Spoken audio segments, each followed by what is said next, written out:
Rapaziada, Mauro César Pereira larga o aço e solta duras críticas para Michael após a derrota do Flamengo para o Cruzeiro por 2-1 lá no Mineirão. Se liga só no que o jornalista falou do Michael e do Flamengo. Se liga. Vamos ouvir o Mauro e a gente troca a figurinha aqui entre nós sobre esse jogão, o grande jogo da rodada. Salve, Tirone, meio fora de combate hoje aqui, madrugada não foi nada boa, não passei nada bem. Infelizmente, fiquei impossibilitado de me deslocar até aí aos estúdios do UOL para ter o prazer da sua companhia. Mas vamos aqui falar um pouquinho, né? Num esforço de reportagem ou de comentário, falar um pouquinho sobre jogos desse final de semana pelo Campeonato Brasileiro. O Leonardo Jardim, técnico do Cruzeiro, chegou ao Brasil assim, não muito conhecido de boa parte da torcida, mas ele é um ótimo técnico. De todos os portugueses que já passaram ou estão no futebol brasileiro, ele certamente é um dos melhores. Talvez o melhor. Talvez o melhor. O tempo vai dizer isso. Ele é um técnico muito bom e que já tem passagem importante no futebol europeu. Foi o cara que lançou o Mbappé no Mônaco, né? Conseguiu eliminar o City num confronto de Liga dos Campeões com a equipe monegasca. Ou seja, é um técnico que tem qualidade, passou um bom tempo no Oriente Médio, meio escondido, mas ele tem qualidade. É um técnico ainda jovem e muito bom. E ele montou uma estratégia que foi uma aula do Felipe Luiz, que por ser um técnico novato, ele vai sofrer em alguns momentos com esse tipo de situação. E foi o que ocorreu, né? Pressão alta, dificultando a saída de bola do Flamengo. Foi assim que a bola foi roubada de De La Cruz na altura do meio-campo. Não foi uma situação como a do Hugo Moura, que o De La Cruz ficou ali com a bola pensando na vida. Não, ele recebeu, quando recebeu, tentou fazer alguma coisa, já foi desarmado. Houve o erro do Léo Pereira, que meio que subestimou o Caio Jorge, porque foi correndo para trás, não deu o bote, não fechou a porta. Vamos ver o que ele vai fazer. O garoto deu um petardo no canto esquerdo do Rossi e abriu o placar. O Flamengo ainda melhora no jogo, empata, mas o segundo tempo é muito ruim e impressionante a diferença no número de finalizações. O Cruzeiro finalizando muito mais de fora da área, de dentro da área, e o Flamengo sempre esperando o momento ideal, que muitas vezes não chega, para arrematar. Então, um time que teve volume e posse de bola não finaliza, e dessa vez extremamente vulnerável defensivamente. Uma equipe que normalmente vinha 6 jogos sem sofrer gol e cedendo pouquíssimas oportunidades de finalização para os seus adversários. Dessa vez, o Cruzeiro finalizou como quis, diversas vezes. Não fosse a ótima atuação do Rossi, o Flamengo teria perdido o jogo por mais gols e não seria no último lance, como acabou acontecendo. Detalhe, o goleiro argentino foi o copo meio cheio do Flamengo nesse final de semana, porque parte da torcida imagina que o Flamengo vai contratar o Courtois, o Oblak, o Alisson, o Neuer. Não, esses goleiros que atuam na Europa não virão para o Flamengo, não virão para o futebol da América do Sul. Pelo menos por enquanto. Talvez no final de carreira consigam ter um deles. Hoje, esquece. E na realidade do que é o futebol do nosso continente, o Rossi é sim um bom goleiro, muito bom goleiro, e fez ótimas defesas, além do ótimo jogo com os pés. O Flamengo perdeu merecidamente, muitas lições a serem tiradas desse jogo, e alguns jogadores com os quais o Felipe Luiz tem que mudar a relação. Não dá para ter tanto privilégio para o Michael, em péssima fase. Não dá para insistir no Bruno Henrique, que quase fez um gol, mas entrou mal no jogo. E o pior, ele coloca o Bruno Henrique na ponta esquerda, depois ele coloca o Bruno Henrique no comando do ataque. Ele confunde tudo, atrapalha tudo. Foi muito mal o Felipe Luiz, que insiste em colocar 4 homens de frente, esvaziando o meio-campo e perdendo ali o duelo do jogo, a ponto do Cruzeiro fazer o seu último gol tardiamente, mas merecidamente vencendo com o gol do Gabriel, né, que até proporcionou ao Rossi a chance de defender um pênalti dele. O Gabriel dificilmente perde pênalti, mas perdeu, marcou no rebote. Até no rebote o Flamengo foi meio songamonga, porque os jogadores do Flamengo não correram em direção à bola para tentar impedir o arremate no rebote do atacante cruzeirense. Ou seja, atuação muito ruim às vésperas de um jogo muito importante contra o Central Córdoba do interior da Argentina na quarta-feira. E o Cruzeiro mostrou suas armas, mostrou aí como foi importante a sensibilidade do dono do time, né, de não bancar jogadores medalhões, e sim um técnico no qual ele acreditou. E esse técnico está mostrando que pode levar o Cruzeiro a voos um pouco mais longos. Muito bem, tá aí o Mauro, você viu? Ele não deixa ninguém na mão, vai lá e pá, falou bastante sobre Cruzeiro e Flamengo. Eu fiquei devendo a classificação do Campeonato Brasileiro, a gente vai... É isso aí, rapaziada, falar um pouco do jogo aqui.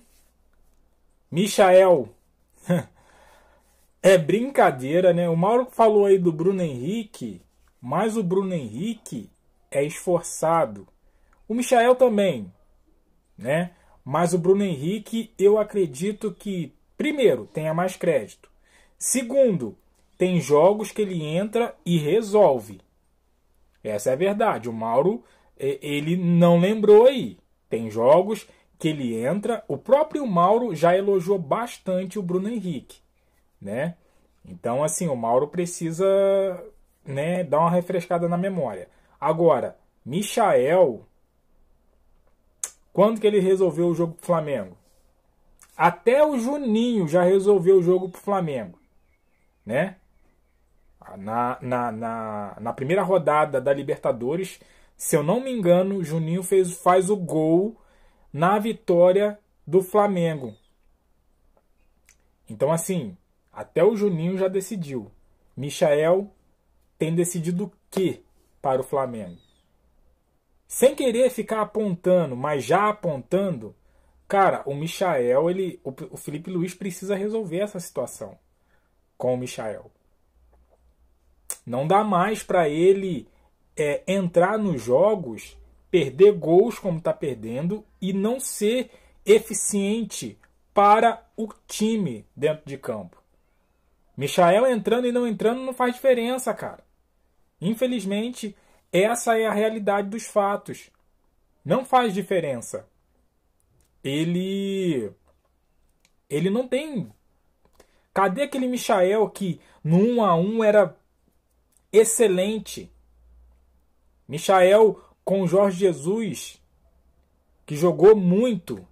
Esse Michael não veio para o Flamengo na temporada de 2025. O Flamengo foi muito abaixo nesse jogo contra o Cruzeiro. Muito abaixo. De La Cruz, tudo bem. O Mauro destacou aí. Foi uma marcação-pressão do Cruzeiro. Mas não se pode perder uma bola daquela na intermediária.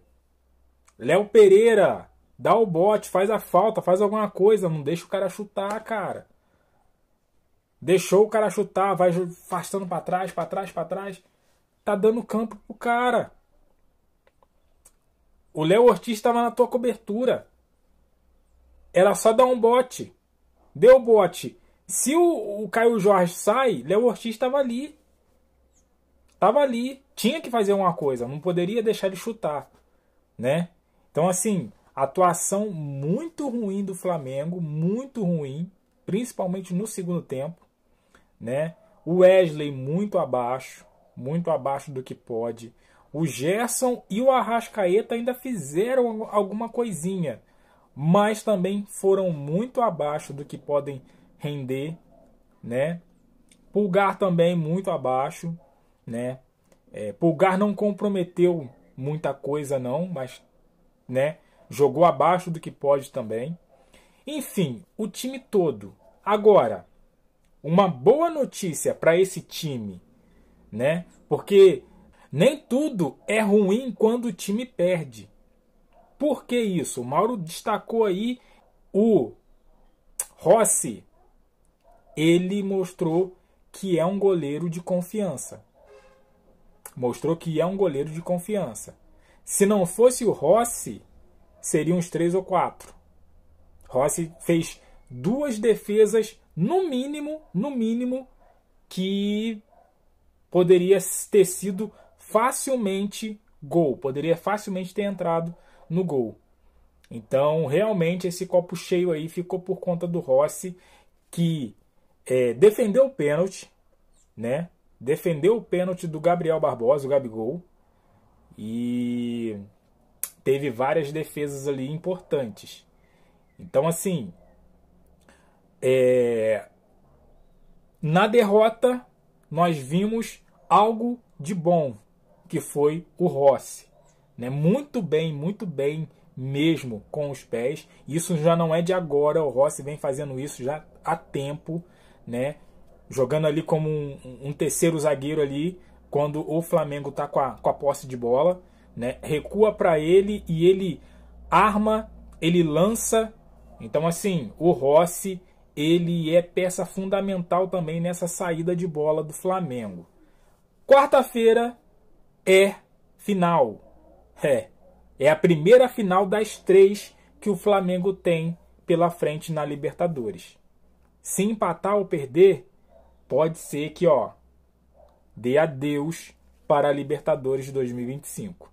Então, é botar os pés no chão, ver o que aconteceu de errado, que foram muitas coisas, corrigir e ir para esse jogo com a faca nos dentes para sair de lá da Argentina com os 3 pontos. Se sair de lá com empate ou derrota, principalmente, vai ficar difícil se classificar para a Libertadores, para a próxima fase da Libertadores 2025. Seguinte, deixe seu comentário aqui. O que você achou dessa partida do Flamengo?